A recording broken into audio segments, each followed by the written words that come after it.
Hi, and welcome to the For Pete's Sake podcast. I'm David O'Connor with eXp Realty.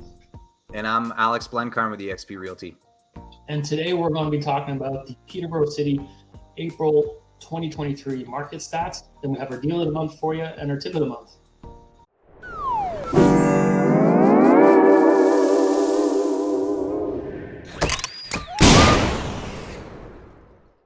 Alex, how's it going, buddy? Good, man. Enjoying the warmer weather. It was a little bit chilly a couple of weeks ago, but things have started to heat up, which is a little nice. Break the t-shirts out, so can't complain. What about you?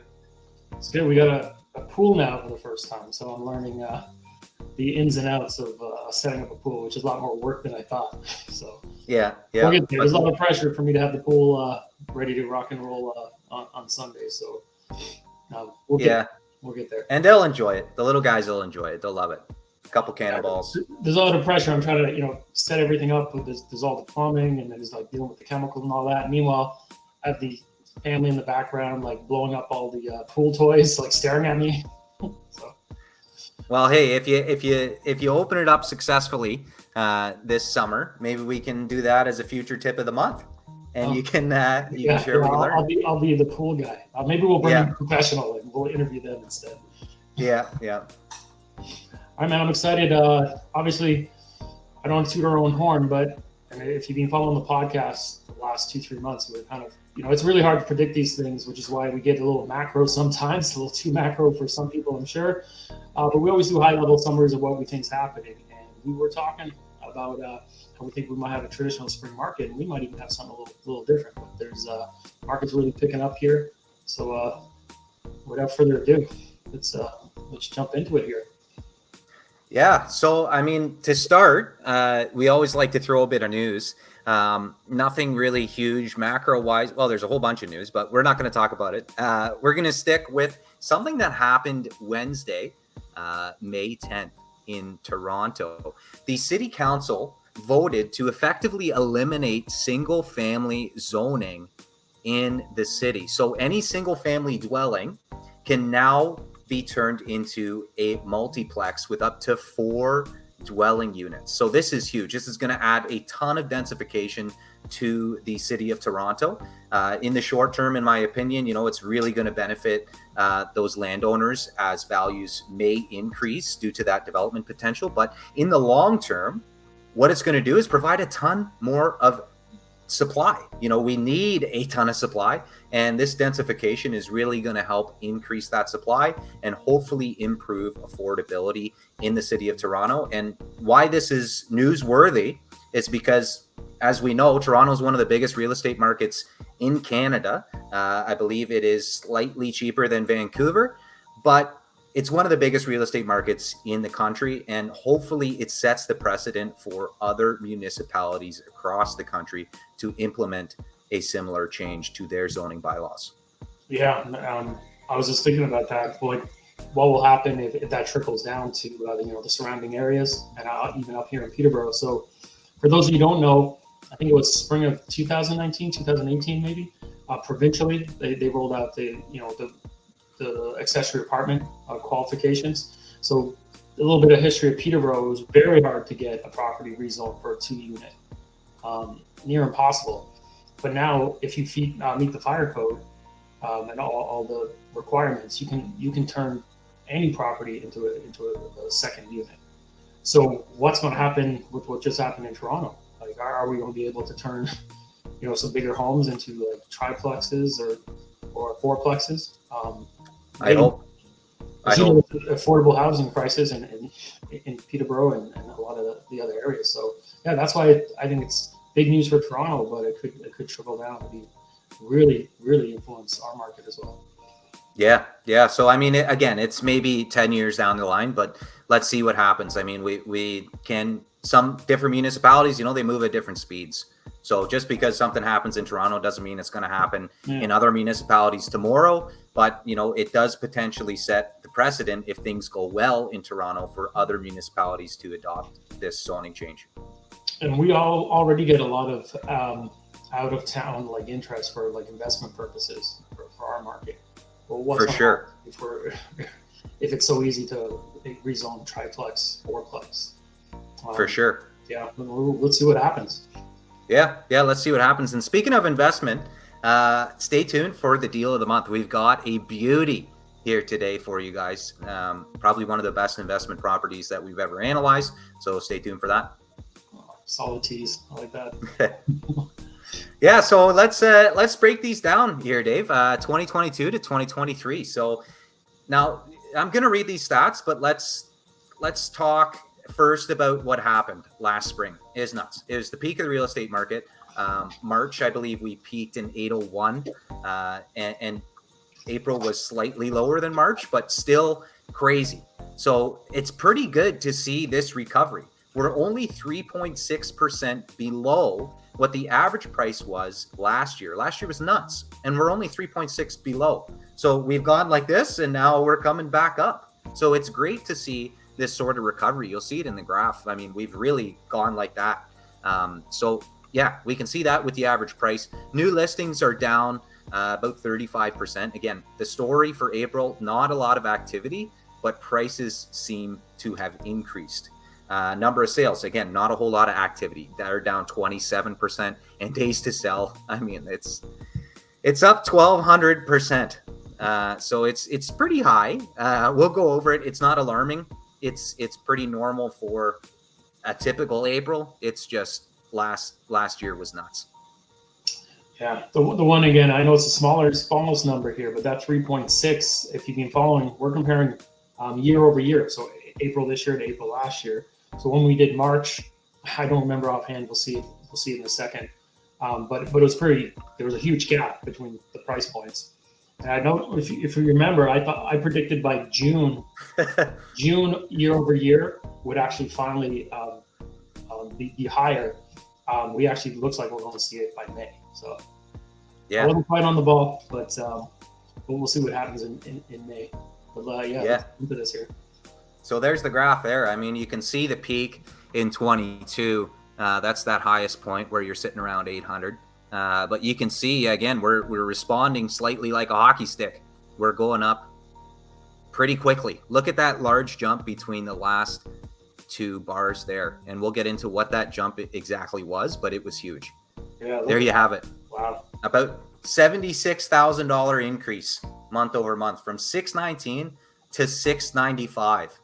I think it was about 12%. 12%, yeah. 12% increase month over month. Like, that's just ridiculous. That's nuts. We could feel it. I knew this number was going to jump, but this caught me off guard. I saw a couple of agents posting the market numbers, and I thought they did something wrong. And then you pulled the numbers. I was like, wow, 12%. Yeah. 12% in 1 month. To put that in perspective, when I bought my home in Peterborough in 2011, in the first 4 years, property value in 4 years went up about 5%. Yep. So this just went up 12% in a month. Yeah, and that's something we see. I mean, look at the recovery. You're down at 575, and you've gained almost $120,000 for the average price in the last 6 months. And this slide also is what we were talking about. If you look at the months over months, so if you go back to January of 2022, we were at 740 to 601. Then February at 800, like almost 200K, 800 to 605. Then March, things almost 200 again. But now look at this. We're only about 25K off. That's why I think there's a good chance. Maybe I could be right on my projection. We might be in the low sevens when the May numbers come in, maybe around 715 or something like that. Yeah, let's see. Definitely by June, we'll be above year over year. And something neat that you kind of see. So $76,000 is nuts. That's a lot of money to gain month over month. But as you guys can see, I mean, look at the values here. Look at 2021, November to December. That's almost $99,000 in 1 month. Like, that's a crazy increase. So this is the second largest increase we've seen in the last 5 years, month over month. And it's behind that November to December change there.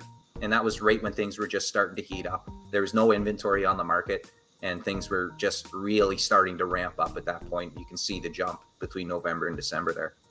And I think we're at a really critical point here. So what could happen, there's a couple of scenarios what could happen from here.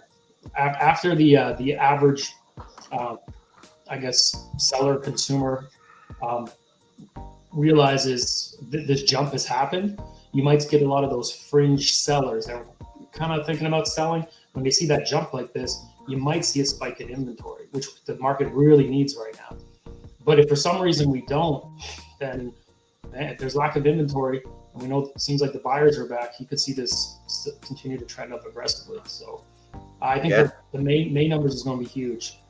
We'll know if we're in for just a spring spike or if this could get out of hand later. Yeah. Again, one data point doesn't indicate a trend. So again, we have to wait for more data points to be able to call this a trend. But it was pretty surprising to see that jump month over month. That's nuts. Yeah, and if we look back at last year, when the peak was in February, started to trend down a little bit in March, but then all the inventory came by May, June, July, and but the buyers weren't there, and the prices declined. So it could go either way. Can't wait to see the May numbers. Yeah, and new listings there again. You've got to jump month over month, but we are down year over year. But you see, I mean, it's a pretty big jump month over month. You're maybe sitting around 125 ish. I believe it actually came in at 123 new listings for the month. Let's see.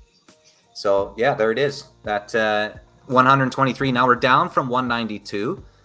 But if you look across the month of April, I mean, 2020, we all know what happened in March of 2020, the COVID-19 lockdown. So nobody listed their home in Peterborough. So it's a bit of an outlier, but if you exclude that one, I mean, we are relatively low. We're the second lowest behind that one in the last 5 years for the month of April. So not a lot of people out there listing their homes. Yeah, let's see if that changes in May. And then number of sales is a similar story. Again, there seems to be an increased buyer activity month over month, but year over year, it's not as hot as it was last year. So you can see it there. I mean, 78 sales in April and 107 sales in 2022. 2021 was ridiculous at 166. That's the highest in the last 5 years. But I mean, on average, again, you see 2020 April, that brings it down. Other than that, we're the second lowest month in the last 5 years for the month of April. We're the second lowest for the amount of sales for the month. So yeah, it's nice to see month over month inventory go up, but yeah, this market could absorb a lot more inventory. Yeah, we seem to have a lot of buyer activity out there. Like anecdotally, we're seeing buyers reach out, hey, we're ready to start looking for a house. And we're seeing a lot more buyer activity. Unfortunately, it doesn't seem to be reflected in the stats. Perhaps we'll see a major increase in May. But I mean, just a little jump month over month, even though boots on the ground, it seemed to be a bit of a larger jump. Yeah, we're not seeing it now, but we're almost 2 weeks into May. And from the activity I'm seeing, you're getting a little bit of holding starting to happen again. Multiple offers. So another sign like buyers are back. So yep, buyers are back. And then this one's kind of cool. We're looking at active listings versus number of sales to kind of gauge what's going on with the supply and demand. So again, you can look at the graphs from April, and you can look at the March graph, the next one. Farthest to the right there. You can see the difference between that blue and green bar. That's really what we're looking at. And it's relatively stayed the same. I mean, you don't see as large a difference as you do there on July 2022. Huge difference between those blue and the green bar. You don't see that big of a difference, indicating that inventory is pretty tight and there's a lot of demand out there compared to how much supply is out there. Yeah, and again, this doesn't capture. This isn't necessarily new listings for the month. This is all active listings. So there is still over from the previous months. Yeah. So there is some carryover month over month, and you can see it there. We're at 124 and 78. So I mean, I still think that's pretty good.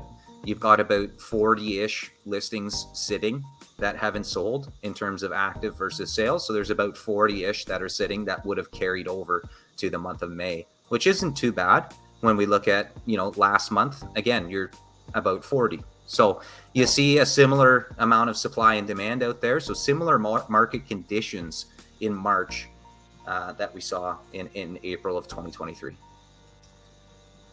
And days to sell, again, this was the one that was up 1,200%. Again, it's not crazy. Look, we're under 20. So these homes are selling in less than 2 weeks or around that 2-week mark, which is pretty good to see. It's just when we compare that to last year, it's a huge drop off in terms of the increase. So you can see 18 days to sell in 2023 April, and we were at 8 last April. So a huge increase there. But again, it's not abnormal to see 18 days to sell. That's not too bad. As you said, I especially the under 600K price point, even maybe the under 700 in Peterborough, you're starting to see a bit of holding. I think that might pick up, and you might see a good percentage of properties in that price point start to hold, which will drastically reduce that. Well, that 18 could drop. High singles in the next few months. And you look at December, right? 2022 December, 4 months ago, it took twice as long to sell your home as it does now. I mean, that's pretty cool. It's about 2.5 weeks to sell your home now. It used to take about 5 weeks. And then we've got months of inventory here. So again, we're at 2 months of inventory. So we are in a seller's market right now. I do believe there was a slight decrease in months of inventory between March and April, but we are in a strong seller's market out there still. There is not any inventory. There's no inventory out there, and there seems to have been an increase in the amount of buyers out there. So again, you get lack of supply with an increased demand. Prices tend to go up. I know every month we for those who don't know, this stat is really as if new inventory froze, and it would take approximately 2 months to burn through the inventory that's currently on the market. At the current rate of sales, yeah. So at the current rate of sales, it would take 2 months to burn through everything, and then there's nothing left for sale. Yeah. And then what's under 4? Yeah, I think it's around 3 now. I think under 3, you're in sellers, and then I think it's like 3 to 5, 3 to 6, you're in a balanced market. So you're excited for this one, buddy. Yeah, so this is a little bit of a thought experiment here. We've had a couple of people that I've seen that are, asking the question, is this a normal spring, or is this something that we haven't seen? So I took matters into my own hands and looked at the stats and created these 2 graphs here. So here's what I did. I wanted to compare the percentage change between winter and spring.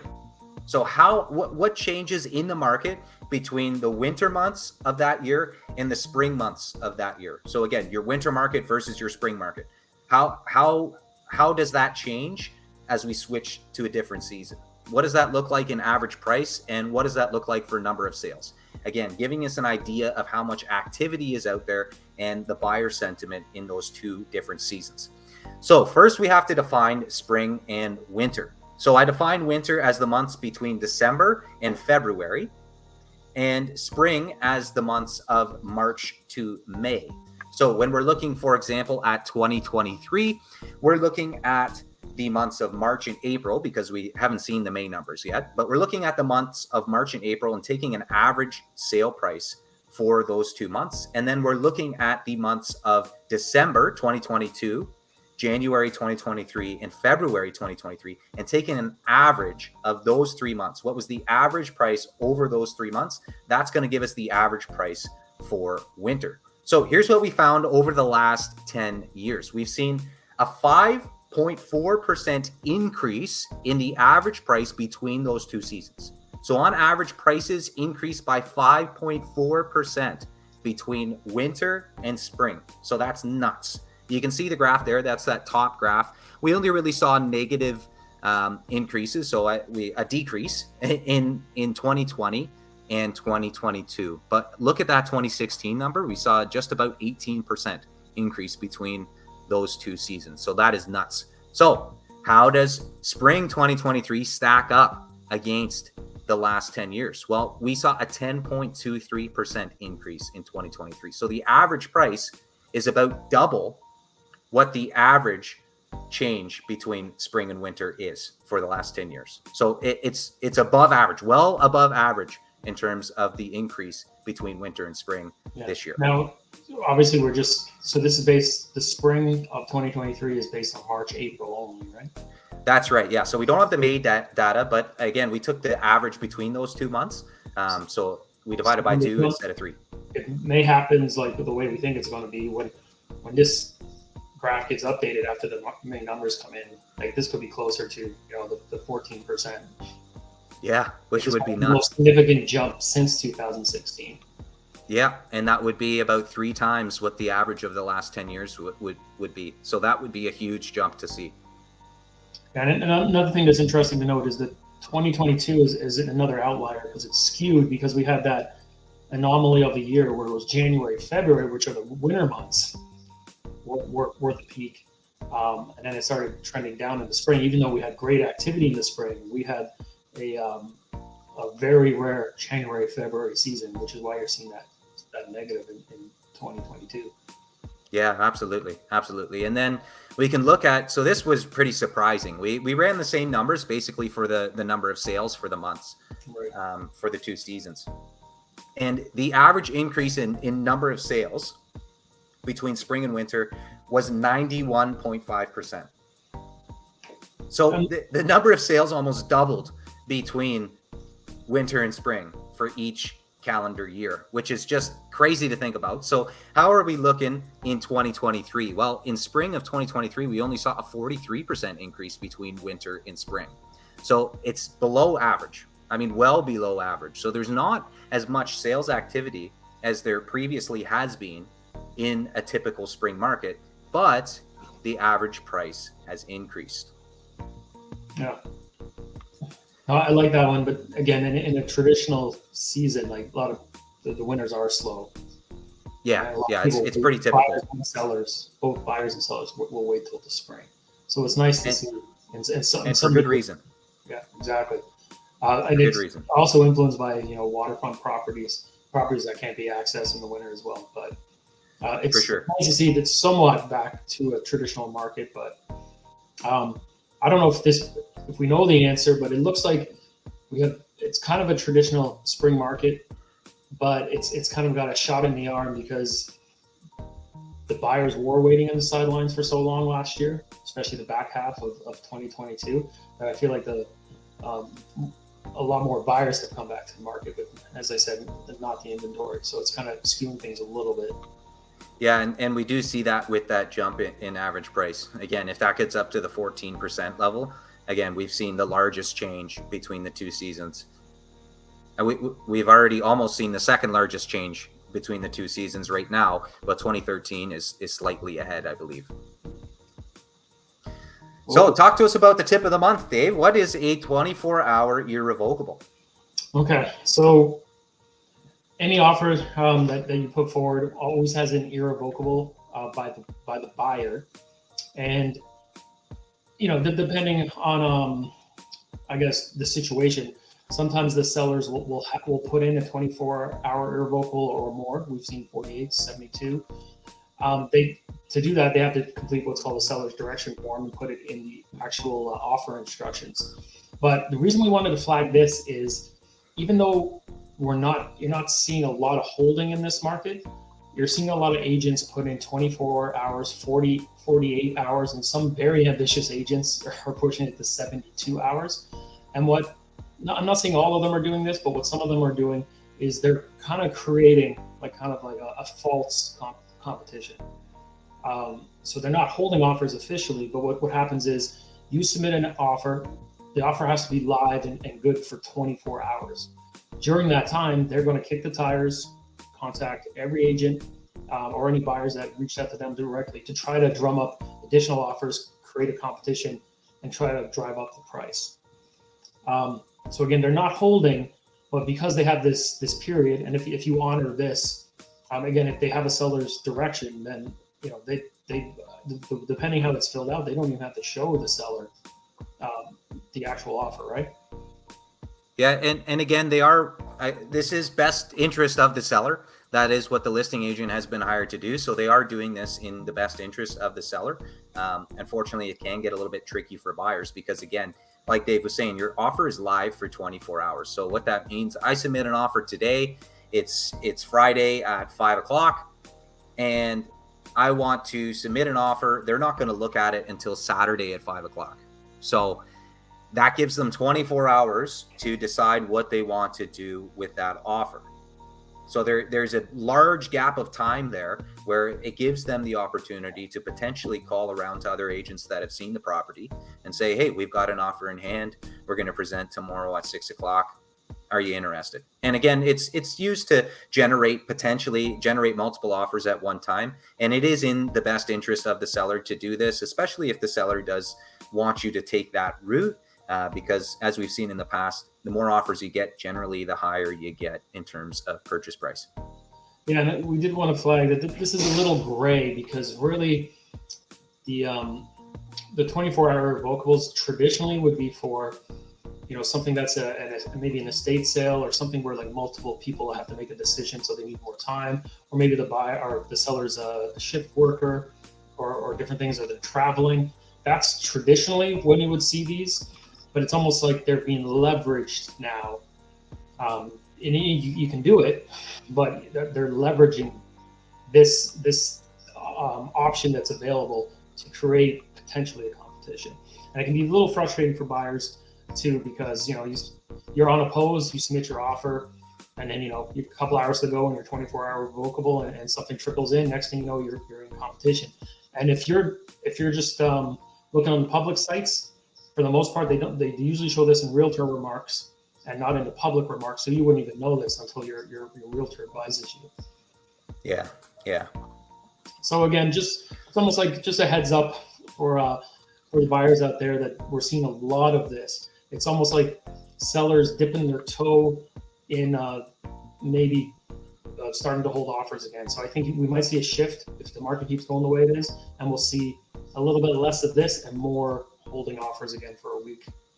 Yeah. So be prepared, buyers. Be prepared out there. And what are some things that buyers can do to get prepared for a holding offer situation? I mean, I would say one thing is just be locked down on your numbers. The conversation I have is, okay, right now I'm talking to my buyer. We're unopposed. So there's one strategy when you're unopposed. So for example, say the property's been sitting for a few weeks. You don't know, but maybe people are sitting on the sidelines, and as soon as that one offer comes in, could drum up some activity. So I always like to have that future conversation, or at least lay the foundation for a conversation. So I'd say, okay, this property's been sitting at, $590 for like 2 weeks. So that first offer is probably not going to be higher than $590. If anything, I would try to, if it's been sitting, you want to maybe come in just below. But then you tell your client, if we end up in competition, the whole strategy changes, and then maybe a couple more offers come in, and then, okay, just let's be prepared if that's going to happen. Well, what our strategy is for that situation. So, maybe we'll go in at 600. Maybe we'll amend this condition if that's the case. Just have that conversation early so they're not blindsided by it. Yeah.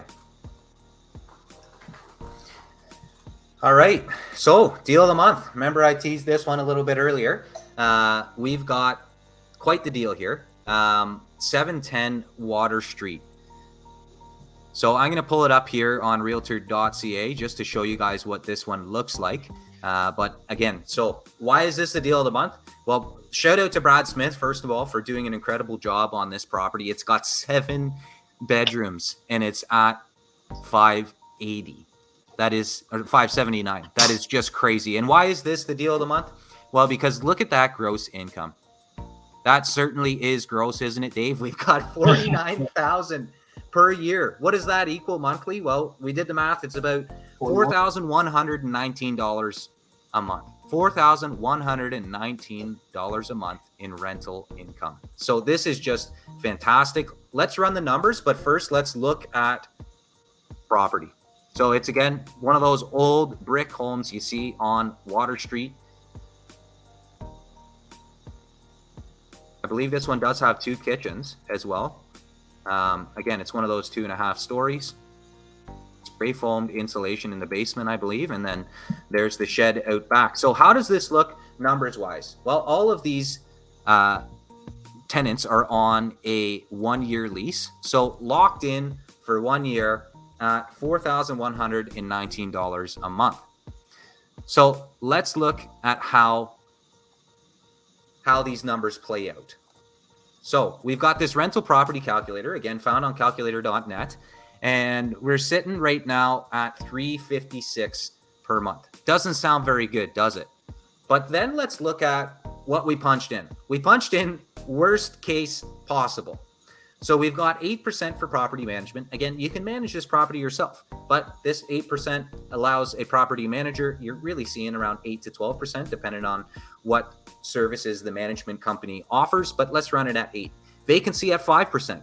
You're probably not going to be, seeing a vacancy rate at 5%. I still believe we're one of the lowest vacancy rates in Canada at around under 1%. So let's just run it at 5 just to see worst case possible. You've got your 20% down payment at a 5% interest, and you're sitting for a 30-year amortization.